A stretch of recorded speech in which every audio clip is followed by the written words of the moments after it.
Hi GDS community, ഇന്ന് നമ്മുടെ JEE Xylem materials ഏതൊക്കെയാണെന്ന് കാണാൻ വേണ്ടി പോവാണ്. സൂപ്പർ 30ലേക്കുള്ള JEE മെയിൻ പ്ലസ് അഡ്വാൻസ്ഡ് ബാച്ചിലേക്കുള്ള അഡ്മിഷൻസ് ഏതാണ്ട് കംപ്ലീറ്റ് ആയിക്കൊണ്ടിരിക്കുകയാണ്. സോ ലെറ്റ് us see മെറ്റീരിയൽസിൽ എങ്ങനെയാണ് JEE മെയിൻ അഡ്വാൻസ്ഡ് ലെവലിലുള്ള ക്വസ്റ്റ്യൻസ് എങ്ങനെയാണ്, മറ്റെന്തൊക്കെ പ്രത്യേകതകളാണ് അല്ലെങ്കിൽ എന്തൊക്കെ കാര്യങ്ങളാണ് നിങ്ങളെയും കാത്തി മെറ്റീരിയൽ ഇരിക്കുന്നതെന്നാണ് നമ്മൾ ഇന്ന് കാണാൻ വേണ്ടി പോകുന്നത്. ഓക്കെ, ഇനി എന്തൊക്കെയാണ് ഈ ബോക്സിനകത്തുള്ളതെന്ന് നമുക്ക് കാണാം. ബോക്സ് ഓപ്പൺ ചെയ്യുമ്പോൾ നിങ്ങൾക്ക് ഏറ്റവും ആദ്യം കാണാൻ പറ്റുന്നത് മൈൻഡ് മാപ്പ് ആണ്. കെമിസ്ട്രിയുടെ മൈൻഡ് മാപ്പ് ആണ് ഇതുള്ളത്. മൈൻഡ് മാപ്പിന്റെ ഡീറ്റെയിൽസ് ആയിരിക്കുന്ന വിവരങ്ങളിലേക്ക് നമുക്ക് വരാം. ഈ മൈൻഡ് മാപ്പിൽ നമ്മുടെ ഓരോ ചാപ്റ്റേഴ്സിന്റെയും, ഫിസിക്സും കെമിസ്ട്രി എടുത്തു കഴിഞ്ഞാൽ അതിലെ ഓരോ ചാപ്റ്റേഴ്സിന്റെയും ഷോർട്ട് നോട്ട്സ് ആൻഡ് ട്രിക്സ് ആണ് അവൈലബിൾ ആയിരിക്കുന്നത്. ഇതിൽ ഏറ്റവും വലിയ ഹൈലൈറ്റ് ഓർഗാനിക് കെമിസ്ട്രിയുടെ മൈൻഡ് മാപ്പ് ആണ്. GOC 1, 2 എന്ന് പറഞ്ഞ് കംപ്ലീറ്റ് എൻറ്റയർ ഓർഗാനിക് കെമിസ്ട്രിയെ വളരെ ഡീറ്റെയിൽ ആയിട്ട് JEE സിലബസ് ഓറിയന്റ് ചെയ്തുകൊണ്ട് വെൽ സ്ട്രക്ചേർഡ് ആയിട്ട് പ്രിപ്പയർ ചെയ്തിരിക്കുന്ന മൈൻഡ് മാപ്പ്, ഓർഗാനിക് കെമിസ്ട്രിയുടെ മൈൻഡ് മാപ്പ് ആണ് ഏറ്റവും വലിയ ഹൈലൈറ്റ്. ബാക്കി എല്ലാ ചാപ്റ്റേഴ്സ് എന്ന് വരുന്നതിന്റെയും നേരത്തെ പറഞ്ഞതുപോലെ ഷോർട്ട് കട്ട്സ്, ട്രിക്സ്, അങ്ങനെയുള്ള ഒരുപാട് കാര്യങ്ങൾ മൈൻഡ് മാപ്പിൽ ഇൻക്ലൂഡ് ചെയ്തിട്ടുണ്ട്. Will see mind map later. അത് കഴിഞ്ഞ് നിങ്ങൾ ഓപ്പൺ ചെയ്ത് കഴിഞ്ഞാൽ നിങ്ങൾക്ക് കാണാൻ പറ്റുന്ന, നിങ്ങൾ എല്ലാവരെയും കാത്ത് സൈലത്തിന്റെ ഒരു ടീഷർട്ട് നിങ്ങൾക്ക് ബോക്സിൽ കാണാൻ കഴിയും. ഇനി നമുക്ക് നമ്മുടെ മെറ്റീരിയൽസിലേക്ക് പോകാം. ഇത്രയും ബുക്കുകളാണ്, ഇത്രയും സാധന സാമഗ്രികളാണ് നിങ്ങൾക്ക് നിങ്ങളുടെ ബോക്സ് മാറ്റി കഴിഞ്ഞാൽ കാണാൻ വേണ്ടി സാധിക്കുക. അപ്പൊ നമുക്ക് അതിലെ മെറ്റീരിയൽസിൽ കെമിസ്ട്രി, ഫിസിക്സ്, മാത്സ് എന്നിങ്ങനെ മെറ്റീരിയൽസ് അറേഞ്ച് ചെയ്ത് വെച്ചിരിക്കുകയാണ്. നമുക്ക് കെമിസ്ട്രി എടുത്ത് എന്തൊക്കെയാണ് ആ മെറ്റീരിയലിനകത്തുള്ളത്, ഇത് നിങ്ങളുടെ കയ്യിൽ കിട്ടുമ്പോൾ ഏറ്റവും ആദ്യം നമ്മൾ നോക്കാൻ പോകുന്നതും മെറ്റീരിയൽ എങ്ങനെ ഇരിക്കുന്നു എന്നുള്ളത് തന്നെയാണ്. Some basic concepts of chemistry, mole കോൺസെപ്റ്റിന്റെ ഒരു ചാപ്റ്റർ എടുത്ത് നമുക്ക് നോക്കാം. ഓരോ ചാപ്റ്ററിന്റെയും ഡീറ്റെയിൽ ആയിരിക്കുന്ന കോൺസെപ്റ്റുകൾ നിങ്ങൾക്ക് ഇതിൽ കാണാൻ പറ്റും. എന്ന് പറഞ്ഞാൽ നിങ്ങൾ മറ്റൊരു ബുക്ക് റെഫർ ചെയ്യേണ്ടി വരുന്നേ ഇല്ല. NCERTയിലുള്ള ഓരോ ലൈനും JEE അഡ്വാൻസിന് അടക്കം വേണ്ടിയുള്ള കോൺസെപ്റ്റുകൾ ഇവിടെ കൊടുത്തിട്ടുണ്ട്. ഓരോ കോൺസെപ്റ്റ് കഴിയുമ്പോഴും നിങ്ങൾക്ക് ചെറിയ ബോക്സുകളിലായിട്ട് കോൺസെപ്റ്റ് ആപ്ലിക്കേഷൻസ് എന്ന് പറഞ്ഞ കുറേ ബോക്സുകൾ കാണാം. It is to train your mind. നമ്മൾ പഠിച്ച കോൺസെപ്റ്റുകൾ ക്ലിയർ ആക്കുക എന്നുള്ളത് നിർബന്ധമാണ്. അപ്പോൾ ഓരോന്ന് കഴിഞ്ഞാലും ആ കോൺസെപ്റ്റ് ആപ്ലിക്കേഷൻസ് ഉണ്ട്. അതിന് മുന്നേ സോൾവ് ചെയ്തിട്ട് ട്രെയിൻ യുവർ ബ്രെയിൻ എന്ന് പറഞ്ഞ് മറ്റൊരു ബോക്സ് നമുക്ക് കാണാം. സോ നമ്മൾ NCERTയിൽ ചെയ്യുമ്പോഴും ശീലിച്ചു വരുന്നത് ഇങ്ങനെ തന്നെയാണ്. ഇൻടെക്സ് ക്വസ്റ്റ്യൻസ് സോൾവ് ചെയ്ത് എക്സസൈസ് ക്വസ്റ്റ്യനിലേക്ക് നമ്മൾ മൂവ് ചെയ്യുന്നു. സിമിലർ മെത്തേഡില് കൊച്ചു കൊച്ചു കോൺസെപ്റ്റ്സ്, അതിന്റെ ട്രെയിൻ യുവർ ബ്രെയിൻ സെഷൻസ്, അത് കഴിഞ്ഞ് കോൺസെപ്റ്റ് ക്ലിയർ ചെയ്യാനുള്ള കോൺസെപ്റ്റ് ആപ്ലിക്കേഷൻ ക്വസ്റ്റ്യൻസ് ആണ്. അതെല്ലാം കഴിഞ്ഞ് ഇതിലെ ഏറ്റവും വലിയ ഹൈലൈറ്റ് ഇതാണ്. ഓരോ ചാപ്റ്റേഴ്സും ഡീറ്റെയിൽ ആയി നമ്മൾ നോക്കിക്കഴിഞ്ഞാൽ short notes are available.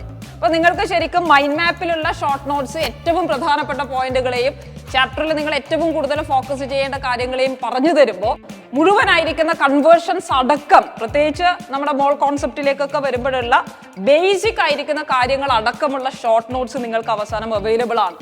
And after that, അപ്പൊ ആദ്യം നിങ്ങളുടെ കോൺസെപ്റ്റ് കണ്ടു, അത് ട്രെയിൻ ചെയ്തു, ഷോർട്ട് നോട്ട്സ് കണ്ടു, അതോടൊരു റിവിഷൻ ആയി.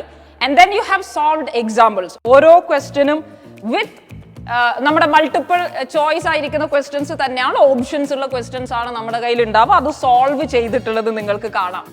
അതിനുശേഷമാണ് നമ്മളതായ എക്സസൈസുകൾ സ്റ്റാർട്ട് ചെയ്യുന്നത്. അതിൽ എക്സസൈസ് 1ന്റെ പ്രത്യേകത ടോപ്പിക് വൈസ് ആണ്. സി ഫോർ എക്സാമ്പിൾ, മോൾ കോൺസെപ്റ്റിൽ ഏറ്റവും ആദ്യം നിങ്ങൾ സിഗ്നിഫിക്കന്റ് ഫിഗേഴ്സിനെ പറ്റി പഠിക്കുന്നു, അല്ലെങ്കിൽ എംപിരിക്കൽ ഫോർമുല, സ്റ്റോഷിയോമെട്രിക് റിലേഷൻസ് ആണ് നിങ്ങൾ പഠിക്കുന്നതെങ്കിൽ ആ ഒരു പർട്ടിക്കുലർ പോയിന്റ് അല്ലെങ്കിൽ ആ ഒരു പർട്ടിക്കുലർ ടോപ്പിക് നിങ്ങൾക്ക് ഇവിടെ എഴുതിയിട്ട് കാണാം. അപ്പൊ അന്ന് അത് പഠിച്ചു കഴിഞ്ഞാൽ ഇമ്മീഡിയറ്റ്ലി നിങ്ങൾക്ക് അതിൽ നിന്നുള്ളത് സോൾവ് ചെയ്യാൻ എക്സസൈസ് 1 നിങ്ങളെ ഹെൽപ്പ് ചെയ്യും. ഇനി എക്സസൈസ് 2 എന്ന് പറയുന്നത് 1നേക്കാളും കുറച്ചുകൂടി ലെവൽ 2 ടൈപ്പ് ക്വസ്റ്റ്യൻസ് ആണ്. ഇപ്പൊ ലേണിംഗ് പ്ലസ് എന്നാണ് അതിന് എഴുതിയിരിക്കുന്നത്. ഒന്നുകൂടി നിങ്ങളുടെ കോൺസെപ്റ്റുകൾ റെഡിയാക്കാൻ നിങ്ങൾ ഹെൽപ്പ് ചെയ്യും. ആൻഡ് എക്സസൈസ് 3 ആണ് കുറച്ചുകൂടി അഡ്വാൻസ്ഡ് ലെവലിലുള്ള ചോദ്യങ്ങൾ കാണാൻ സാധിക്കുക. അതിന്റെ പേര് തന്നെ JEE അഡ്വാൻസ്ഡ് ലെവൽ എക്സസൈസ് 3 എന്നാണ്. അതുകൂടാതെ അതിലെല്ലാ വെറൈറ്റീസും നിങ്ങൾക്ക് കാണാൻ പറ്റും. അഡ്വാൻസ് ലെവലിൽ വരുന്ന എല്ലാ ചോദ്യങ്ങളും നിങ്ങൾക്ക് ഇതിൽ കാണാൻ സാധിക്കും. പിന്നെ ന്യൂമറിക്കൽ ടൈപ്പ് ക്വസ്റ്റ്യൻസ് ഉണ്ട്, ഇൻഡിജർ ടൈപ്പ് ചോദ്യങ്ങളുണ്ട്. ആൻഡ് എക്സസൈസ് 4ൽ നിങ്ങൾക്ക് JEEയിൽ വന്നിരിക്കുന്ന ലാസ്റ്റ് വന്നിരിക്കുന്ന എല്ലാ പ്രീവിയസ് ഇയർ ക്വസ്റ്റ്യൻസും നമ്മുടെ എക്സസൈസ് 4ൽ കാണാം. അതിൽ JEE മെയിൻ മാത്രമല്ല, JEE മെയിനിലും അഡ്വാൻസിലും വന്നിരിക്കുന്ന ചോദ്യങ്ങൾ നമുക്ക് കാണാം. അപ്പോൾ പൊതുവെ നമ്മുടെ സൂപ്പർ 30 ബാച്ചിലേക്ക് തിരിച്ചു വന്നാൽ ഒരേ സമയം JEE മെയിനും അഡ്വാൻസ്ഡ് ക്ലാസ്സസും ഡിസ്കസ് ചെയ്യുന്ന എക്സ്ക്ലൂസീവ് ആയിരിക്കുന്ന ഇന്റൻസ് മെന്റർഷിപ്പ് പ്രോഗ്രാംസ് അവൈലബിൾ ആയിരിക്കുന്ന സൂപ്പർ 30 ബാച്ചാണ് നമ്മുടെ JEE main and advanced batch എന്ന് പറയുന്നത്. അപ്പൊ അവിടെ മെയിൻ കോൺസെപ്റ്റുകൾ, മെയിനിന് വേണ്ടിയിരിക്കുന്ന NCERT കോൺസെപ്റ്റുകളെല്ലാം പറയുന്നതിന്റെ കൂടെ അഡ്വാൻസ് ലെവൽ പ്രോബ്ലംസും കൂടി ചെയ്താണ് നമ്മൾ ആ ക്ലാസ്സുകൾ മുന്നോട്ട് കൊണ്ടുപോവുക. അപ്പോൾ ഓരോ ചാപ്റ്റേഴ്സ് പഠിക്കുമ്പോഴും നിങ്ങൾക്ക് കൂടുതൽ അഡ്വാൻസ് പ്രോബ്ലംസ് ചെയ്യാൻ നമ്മുടെ മെറ്റീരിയൽ ഫോളോ ചെയ്താൽ മാത്രം മതി. അതിൽ പ്രീവിയസ് ഇയർ ക്വസ്റ്റ്യൻസ് അടക്കം നമുക്ക് കാണാൻ പറ്റും. സോ ദാറ്റ് ഓരോ ചാപ്റ്റേഴ്സ് കഴിയുമ്പോഴും അവിടെ വരുന്ന അഡ്വാൻസിൽ ഏതൊക്കെ വെറൈറ്റീസ് ഓഫ് ക്വസ്റ്റ്യൻസ് പ്രീവിയസ് ഇയേഴ്സിൽ വന്നു എന്ന് നമ്മൾ നിർബന്ധമായിട്ട് അറിഞ്ഞിരിക്കേണ്ടതുണ്ട്. അതിനുവേണ്ടി ഹെൽപ്പ് ചെയ്യും. അപ്പൊ ഇങ്ങനെ concept application exercise 1, 2, 3 advance level വരെയുള്ള എക്സസൈസുകളും പ്രീവിയസ് ഇയർ ക്വസ്റ്റ്യൻസും ചെയ്യുമ്പോഴേക്ക് ഒരു ചാപ്റ്ററിന് തന്നെ നിങ്ങൾ 250+ ക്വസ്റ്റ്യൻസ് ആണ്. അപ്പൊ ഇതിൽ തന്നെ നിങ്ങൾക്ക് 278 ചോദ്യങ്ങളോളം കാണാൻ പറ്റും. അപ്പോൾ സിംഗിൾ ചാപ്റ്റർ കഴിയുമ്പോഴേക്ക് 250+ ക്വസ്റ്റ്യൻസ് നിങ്ങൾ ചെയ്യുന്നു. കെമിസ്ട്രിയിലെ 30 ചാപ്റ്റേഴ്സ് കഴിയുമ്പോഴേക്ക് 7500 ചോദ്യം ഒരൊറ്റ സബ്ജക്റ്റ് നിന്ന് ചെയ്യാണ്. മെറ്റീരിയൽസ് മാത്രം നോക്കിയാൽ, മെറ്റീരിയൽസ് മാത്രമല്ല ഉള്ളതെന്ന് നമുക്കറിയാം.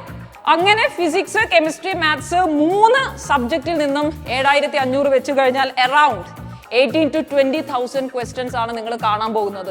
ഇതിന് പുറമെ നമ്മുടെ എക്സാംസ് ഉണ്ടാവും. അത് JEE മെയിൻ മോഡൽ എക്സാംസ് ഉണ്ടാവും, അഡ്വാൻസ് എക്സാംസ് ഉണ്ടാവും, മോക്ക് ടെസ്റ്റ് ഉണ്ടാവും, ഗ്രേറ്റ് ഇന്ത്യൻ ബാറ്റിൽ ഉണ്ടാവും, ഓൾ ഇന്ത്യ ടെസ്റ്റ് സീരീസ് ഉണ്ടാവും. അങ്ങനെ ഒരുപാട് എക്സാംസ് കൂടി എഴുതുമ്പോഴേക്ക് കറക്റ്റ് ഫിറ്റ് ആയിട്ടായിരിക്കും നമ്മളെല്ലാവരും JEE മെയിൻ ആൻഡ് അഡ്വാൻസ് എക്സാമിലേക്ക് പോവുക. ബേസിക് കോൺസെപ്റ്റ്സിന്റെ മൈൻഡ് മാപ്പാണ് നിങ്ങൾ ഇവിടെ കാണുന്നത്. കെമിസ്ട്രിയുടെ തന്നെ മൈൻഡ് മാപ്പാണ്. സ്ട്രക്ചർ ഓഫ് ആറ്റം വളരെ കളർഫുൾ ആയിരിക്കുന്ന മൈൻഡ് മാപ്പാണ്. ഇത് നിങ്ങളുടെ കയ്യിലേക്ക് കിട്ടുമ്പോൾ നിങ്ങൾക്ക് ഓരോന്നും ഡീറ്റെയിൽ ആയിട്ട് കാണാൻ വേണ്ടി സാധിക്കും. അങ്ങനെ ഫിസിക്സിന്റെയും കെമിസ്ട്രിയുടെയും short notes separate mind map ആയിട്ടും നിങ്ങൾക്ക് അവൈലബിൾ ആണ്. പിന്നെ നേരത്തെ പറഞ്ഞിരിക്കുന്നത്, ഞാൻ ഇട്ടിരിക്കുന്നത് പോലെയുള്ള ടീഷർട്സ് നിങ്ങൾക്ക് അവൈലബിൾ ആണ്. സോ ഇത്രയും കാര്യങ്ങളാണ് നമ്മളെ കാത്ത് നമ്മുടെ സൈലം കിറ്റ് അല്ലെങ്കിൽ അതിനകത്ത് അടങ്ങിയിരിക്കുന്ന സാധനങ്ങൾ എന്ന് പറയുന്നത്. ദേ ആർ ബേസിക്കലി നമ്മുടെ അസറ്റ് ആണ്. Because as you people are JEE aspirants, it is very important to know your subject and learn well and practice well. So that is about our materials. So ബാക്കി കാര്യങ്ങൾ super 30 ബാച്ചിലേക്ക് നിങ്ങൾ join ചെയ്യുക. ബാക്കി കാര്യങ്ങൾ നമുക്ക് നേരിട്ട് സംസാരിക്കാം. See you everyone. Bye.